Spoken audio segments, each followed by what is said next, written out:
Well, hello out there. So the other day I was on the internet looking for a review for a DVD that I was wanting to check out, look up. Found a few reviews here on YouTube. Some good, some not so good, and I decided, well, heck, why not? I'll just give it a try myself. So I'm going to be reviewing some DVDs and Blu-ray discs here. I'm going to specialize in the horror exploitation genre of the 70s, 80s, because that's my favorite uh, period for those films. Throw in some kung fu movies here and there too, because I'm a big fan of those. Might do a couple new movies, just depending. I'm not real sure yet. Just kind of winging this whole thing. So, for my first review, let me clear my throat because I sound like I got a frog in there. Anyway, my first review is it, The Stepfather. Not this is the original from 1987, not that remake that just came out. I'm not going to be reviewing that one. Actually, I'll go ahead and do it. It was not good. It sucked. That was with Mr. Nip Tuck, whatever his name is. I forgot. Anyway, so the 1987 film The Stepfather. This DVD was released by Shout Factory. I believe it was in '09, last year sometime. I'm not real sure. This movie was actually inspired by true events. There's a man named John List in New Jersey. He killed his entire family in the 60s. He killed his mom, his wife, his 3 kids. I think he had 3 kids. And he was missing for 18 years. He had not been caught for 18 years. America's Most Wanted ended up doing a segment on him, and his neighbor recognized his picture. That was it for John. He went to jail and ended up dying in jail. So the writers of this film decided, well, what if John? This isn't the first time for John. Maybe what if he goes from family to family, and whenever the family doesn't work out, John doesn't believe in therapy, I guess, or talking things through, working it out. He just kills them and moves on. So that's what this movie was inspired by. It tells the story of Jerry Blake, a man that is absolutely obsessed with that idea of the American family, white picket fence, wife, kids, dog, the whole bit. And he was recently married into a new family. He has a new stepdaughter named Stephanie Main, who is played by Jill Sholene. I'm really not sure. So Jill, if you ever see this, I'm very sorry if I couldn't pronounce your last name. I'm sure you'll never ever see it, but just in case that little teeny tiny chance, I'm sorry.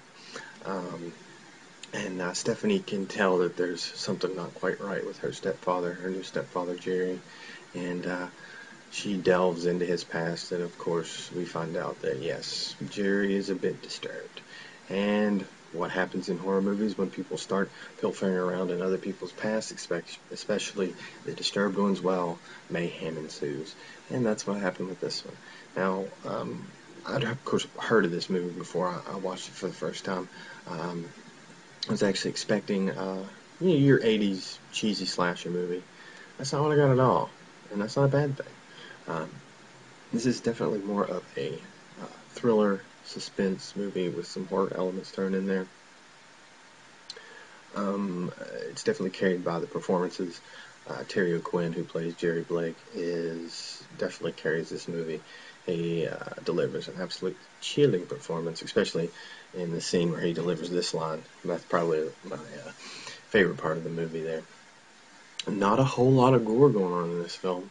I'm a gore hound. I love the gore. Not a whole lot going on.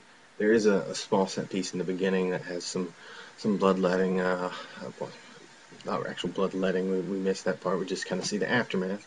But a pretty creepy, gruesome set piece there. And we got a little bit at the end in the final act. No real gore to say.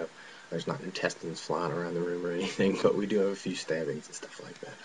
So not a whole lot of gore. Definitely more performance driven and story driven, which is not bad because it was very well done. It was directed by Joseph Rubin. Well job, my friend. Um, on the disc, we have 2 special features. Audio commentary by Joseph Rubin, the director. The commentary is not necessarily the most entertaining commentary I've ever heard, but not bad. You get some nice film facts in there. And a new featurette called The Stepfather Chronicles. It's with the cast and crew. Just making of the movie probably runs about 30 minutes. Not bad. The only downside to that little featurette is that Terry O'Quinn is not in it, who was just he carried the whole movie for me, and I would have liked to have heard his recollections of what happened on set and stuff. We don't have him here, but we do have Jill, who played Stephanie, so that's very nice. Is this a renter, a buyer? Is this something you're going to want to own? Or is this something that you would probably rather use as toilet paper? Because you horror fans out there know that some of these movies, especially if you're rabid about them, you just search and you search for new stuff. You search for stuff you haven't seen. Some of this stuff you don't get very much insight on what you're getting into. So you kind of just got to dive in there. And we've all had those definite stinkers that we would rather have just poked our own eyes out than sit there for 90 minutes and watched. So, what is this? What is the Stepfather here? This is definitely a keeper for me. Uh, it's really well written, really well paced, really well directed, and obviously the performances have carried this movie. So, recommendations: definitely pick The Stepfather up. Check it out if you haven't seen it. It's a winner. And until next time, that was cheesy, wasn't it? Oh well. Anyway, until the next review, have fun out there.